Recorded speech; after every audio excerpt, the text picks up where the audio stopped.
Good morning and welcome to a special edition of the Hauger History Podcast discussing the DBQ, the document-based question. This strikes fear in the hearts of many, but it shouldn't. In fact, it should be a feather in your cap, knowing how to use resources and information from primary sources to help enforce and encourage your argument that you didn't have to bring to the ball game. So let's talk about things to focus on, strengths for a document-based question, something you'll see often in high school and probably in college, depending on your history professor. So the most important thing that I want to say is have a strong introduction. My students are really good at developing their own opinions. In fact, they tell me about it all the time. But that's a great thing to do, is state right up front what you think, what is your opinion on the question, and then be prepared to tie everything you do back into that question. This example says, why was the Constitution necessary? So don't talk about the road to independence. Don't talk about the fights, the Quartering Act so much. Focus on the Constitution. What does it do? Was it needed? What were the problems of the Articles of Confederation? Use every word of that question as your guide and stay focused. Number 2, get right to work. Start outlining, underlining, look through the documents, get to know them, read them carefully. How can they support your argument? If there's 1 or 2 documents that don't support what you're trying to say, either disagree with them or don't use them at all. Focus on only the things that reinforce your strengths of your own arguments. Stay on topic and stay on that question.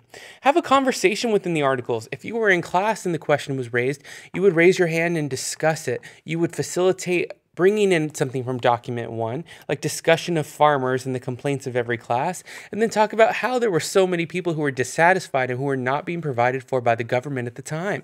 Now use that discussion, tie it back to the question in your opinion, and make sure you're highlighting notes along the way so you don't leave anything out that could be beneficial.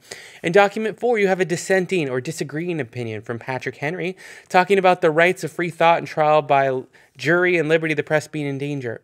You could use someone's opposition to the Constitution and frame it in the way of how the Constitution would actually help on those issues, right? You could disagree formally using this information that's presented to you.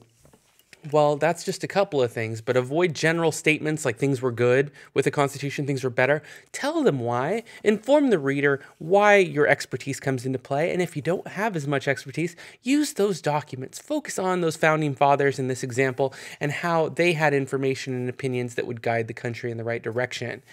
Keep that conversation going, stay focused on your argument, and make sure you have a strong conclusion that's on the original topic of the question. This podcast brought to you by a former student who reached out this morning 8 hours ago, wishing me well and telling her that she's practicing for her first high school DBQ, but feeling better knowing that we practiced these in 8th grade. So why not look up online? You can Google and find plenty of examples and take a practice shot and a run through. How confident do you feel about it? What can you strengthen? Have a friend read it and maybe bring it up to your teacher. You don't have to give your name. Maybe a quick note. Hey, can we practice some DBQs?